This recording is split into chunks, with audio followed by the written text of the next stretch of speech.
اور پیارے میرے بھائیوں، لطف اور لطیفہ یہ ہے، بہت باریک سی بات ہے اور ہے بالکل نوشتہ دیوار، سامنے کی بات ہے۔ حدیث عمار کو لے کر ائمہ، فقہا، محدثین، ائمہ، ہمارے اسلاف رضوان اللہ علیہ مجمعین جناب معاویہ کو باغی نہیں کہا،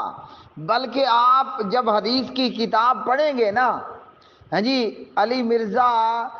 جہلم کا یہ جہلمی جاہل پلمبر جو پراپیگنڈا کرتا ہے، جب آپ حدیث پڑھیں گے آپ کو حدیث کی کتابوں کے اندر ابواب المناقب میں جہاں صدیق اکبر کے مناقب نظر آئیں گے، آپ کو حدیث کی کتابوں میں جہاں مناقب عباس بن مطلب ملیں گے، جہاں حدیث کی کتابوں میں مناقب علی ابن ابی طالب اور حسن ابن علی اور حسین ابن علی، اللہ اکبر، وہیں پر آپ کو حدیث کی کتابوں میں مناقب معاویہ بن ابی سفیان ملیں گے۔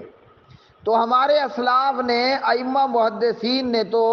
باقاعدہ حدیث کی کتابوں میں جہاں وہ مولا امام علی کے فضائل پر مبنی باب لے کر آئے، احادیث مصطفیٰ صلی اللہ علیہ وسلم لے کر آئے، وہیں پر ائمہ محدثین ہمارے اسلاف ہو، وہ چاہے امام محمد بن اسماعیل بخاری ہوں یا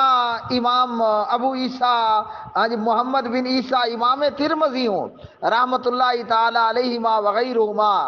یہ حضرات تو باقاعدہ معاویہ بن ابی سفیان رضی اللہ تعالی عنہ کے چیپٹر قائم کرتے ہیں حدیث کی کتابوں میں۔ اور یہ بخاری، یہ صحیح بخاری آپ کے علم میں ہونا چاہیے، اللہ کے قرآن کے بعد سب سے جو صحیح ترین کتابیں ہیں، جنہیں صحیحین کا درجہ حاصل ہے، وہ بخاری ہے اور مسلم ہے۔ دشمنان صحابہ سن لو، اور علی مرزا جہلمی کے فتنے کا شکار ہونے والوں سن لو، حدیث عمار ہے بخاری میں، اور حدیث کی کتابوں میں ائمہ محدثین نے امام معاویہ کو باغی نہیں کہا، بلکہ حضرت معاویہ کے فضائل پر باقاعدہ چیپٹر قائم کیے، لیکن علی مرزا وہ آپ کو نہیں سنائے گا۔ کیوں؟ علی مرزا کا حال یو یہود کا حال تھا، اپنے مطلب کی آیتیں پڑھ لو، جو اپنے مطلب کے خلاف ہے وہاں سے ڈنڈی مار کے، جمپ لگا کے، کود کر کے آگے نکل جاؤ۔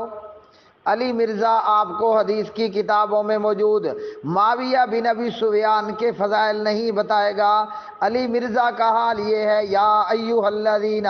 آمنوا لا تقربوا الصلاۃ، اے ایمان والو خبردار نماز کے قریب